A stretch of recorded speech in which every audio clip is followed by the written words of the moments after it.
कोई भी प्रयोग हो, ओशो की कोई भी विधि हो या कोई भी विधि हो,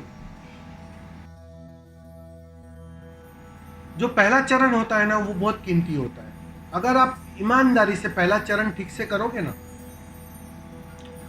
10 मिनट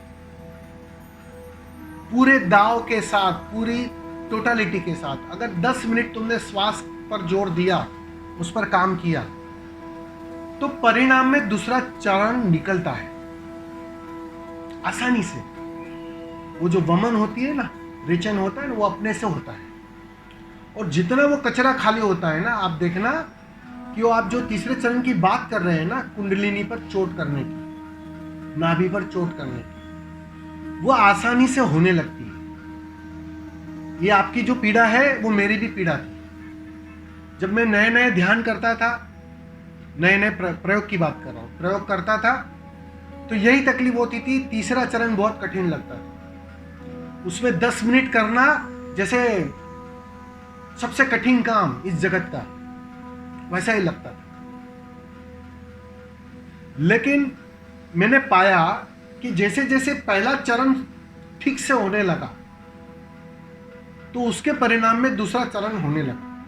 और जब दूसरा ठीक से हुआ तो तीसरा आसानी से होने लगा। फिर मेरी क्षमता बढ़ गई। पहले मैं 4 मिनट कर सकता था, फिर 6 मिनट हुआ, फिर 8 मिनट हुआ, फिर पूरा जैसे रबर का पुतला होता है ना, जंप मारता है डॉल, बस वैसा शरीर जंप मारते रहता था और पता नहीं चलता था।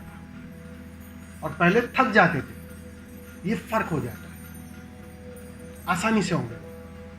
क्योंकि जैसे जैसे वो पहला दूसरा चरण घटता है ना, शरीर बोध कि तुम परे होने लगते हो, तो तीसरा चरण सहज होने लगता है।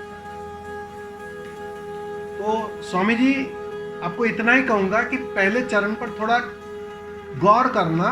आपका पहला चरण में कहीं कमी होती होगी। ठीक से 10 मिनट श्वास को फेंक पाते हो टोटलिटी से?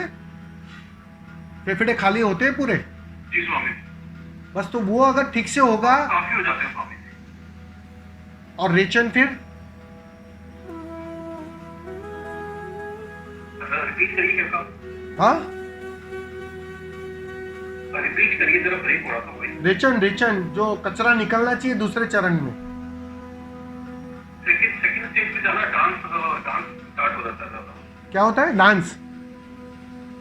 डांसिंग। अच्छा, ये तो वही, वो कहीं रिदम में कहीं गड़बड़ हो रही है। ये जरा गौर करना, अभी कल करोगे तो जरा देख लेना। कितने समय से कर रहे हो डायनामिक? आज फर्स्ट टाइम ट्राई किया था। अच्छा, फर्स्ट टाइम ही किया है? अच्छा, नहीं, थोड़े दिन करो उसको, फिर बाद में प्रश्न पूछो। क्योंकि क्या होता है, ये तुम करोगे नहीं ना जब तक, क्योंकि शरीर की अपनी एक आदत बन जाती है, उस आदत को तोड़ना पड़ता है। तो वो तोड़ने में परेशानी होती है, डेफिनेटली होती है। तो वो आप जो प्रश्न पूछ रहे हो ना, वो बेचैनी आती है, मेरे जीवन में भी आई थी। लेकिन चिंता मत करो, तुम पहले चरण को ठीक से करो, दूसरा चरण उससे निकलेगा, और तीसरा चरण फिर धीरे धीरे आप देखना समय सीमा उसकी बढ़ती जाएगी। वो 4 मिनट, 5 मिनट, 6 मिनट बढ़ते जाएगी, फिर एक रिदम आ जाएगी। ठीक है सर। हाँ, थोड़ा दिन करो, फिर बाद में पूछ लेना कभी भी।